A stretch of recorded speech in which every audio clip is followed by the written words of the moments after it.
Boys and girls, welcome back to another fresh, delicious, brand new video. So there are some new developing news regarding the Titan submersible that imploded on its way to go see the Titanic. Anyways, there's been some news regarding the submersible itself and why it was destined to fail. So I'm going to leave a link down below of the video that I'm getting my sources from. They did a great job describing everything that went down and how this was most likely inevitable, that was going to happen one day or another. So let's go ahead and backtrack to where I left you guys off last video. So basically, the submersible did end up imploding. A lot of people speculated the submersible was going to run out of air, hence suffocating the people inside. But what actually happened was that the submersible ended up imploding. And if you don't know what that looks like, it looks something like this. To demonstrate this effect, here is a railroad tank imploding when put under a vacuum. Now that was a train tank that imploded, but that was with 1 atmospheric pressure, and the submersible had about 300 to 400 atmospheric pressures on top of it, which just go ahead and multiply that action by 300. So in retrospect, it happened instantly. It just went from this to this in a millisecond. So none of the people inside suffered whatsoever. It was instant death. They didn't even feel it. They didn't even see it, to be honest. They didn't even see it imploding. That's how fast it was. But anyways, the Surath channel goes into describing how this was inevitable, that it was going to fail one day. So basically how this ship is made, the submersible was made, is through carbon fiber. And if you guys don't know what that material looks like, it's basically a bunch of threads. And then it's coated with some clear coat type of deal.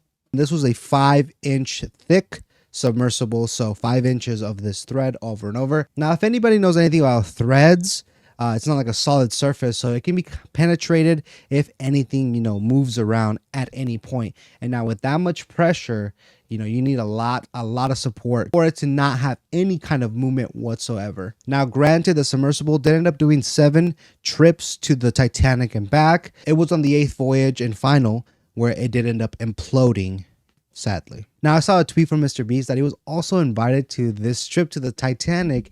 Luckily he said no, so this could have also been a catastrophe for Mr. Beast. He could have been inside and pretty much perished with everybody else.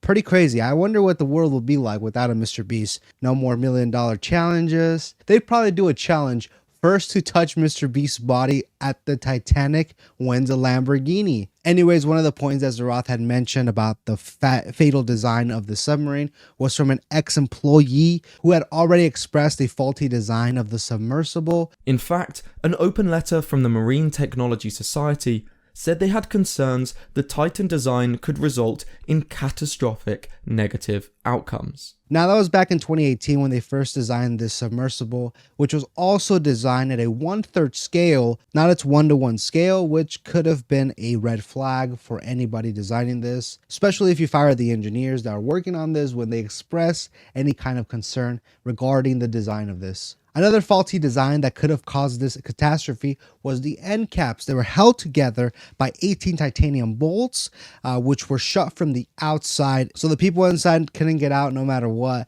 And also the viewing window itself was designed with the material, which could only go down about 1,500 meters below sea level, which is one of the reasons how it imploded. It wasn't capable of holding all that pressure from the outside. It basically was like a can being squashed and everything just going outwards, which is probably why that was the only thing intact without any damage to it. Everything else was pretty much a pancake. Now lastly, another things that he mentions is how they communicate with land. It's 13,000 feet below sea level.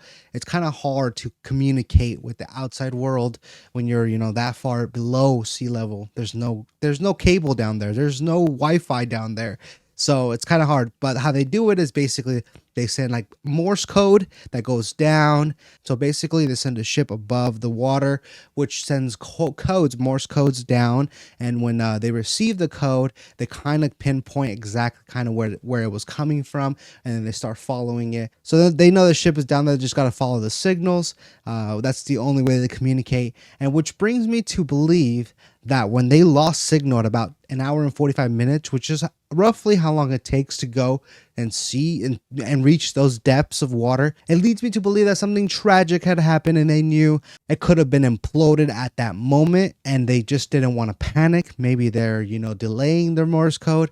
But after many hours of not receiving any signal back, then they decided to call authorities and maybe send a search and rescue, hoping and praying that they're just not receiving the signal and there's still life down there. But I'm pretty sure that after they lost that signal at about an hour and 45 minutes, it is when it imploded. But that's a theory that could be plausible. The submersible had many features that would surface if anything failed, anything happened, such as the people inside passing out. It was built with a degradable material that after 10 hours of it being underwater, it would release these sandbags basically that would help it gain buoyancy and bring it up to surface if any tragedy happened with the motherboard, since it is man operated and not autonomous like a submarine, which can go back to where it came from by itself. It also had the ability to release lead weights and a bunch of other features that would surface it, like I said. And since it didn't service after the 10 hours, they really got scared.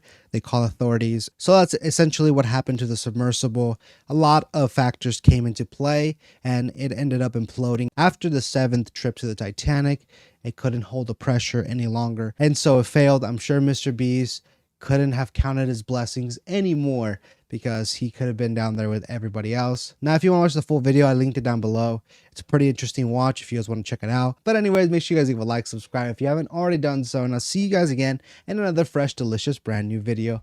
Peace out. Mwah.